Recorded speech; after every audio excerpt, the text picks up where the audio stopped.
With so much focus this week on alleged government tender corruption, it's easy to forget other dodgy dealings that have taken place. Steinhoff is one of the private sector's biggest scandals.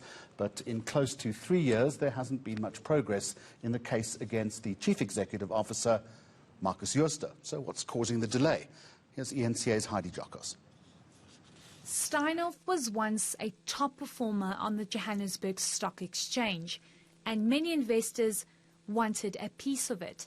But in December 2017, that all changed when auditors picked up extensive rot in the company's books. It's been described as the biggest corporate scandal in South Africa to date. But almost 3 years later, no one really knows what happened and what went wrong.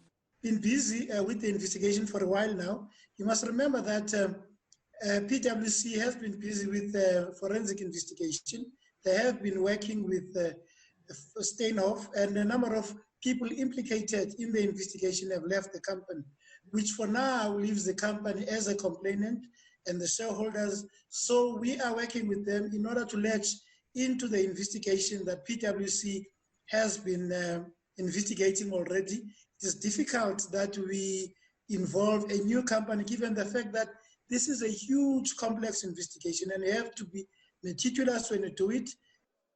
It's understood PwC is dealing with more than 3 million pages of evidence, and given the billions lost and many still walking around freely without being held accountable, the NPA says due to the complexity of the matter, time is needed to strengthen the case. That forensic investigation has to be tailored into a criminal investigation so that in terms of criminal litigation, we are able to latch on it. So we are taking that 2-year work that has been done.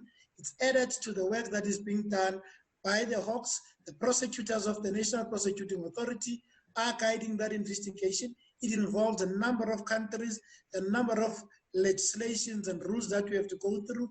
So that's what makes this huge investigation takes this long. However, we are committed to make sure that in the end, we are able to charge those who have been charged and to bring the matter to court.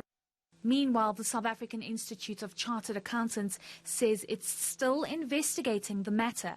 But former CEO Marcus Jooste's membership remains suspended pending finalization of disciplinary proceedings.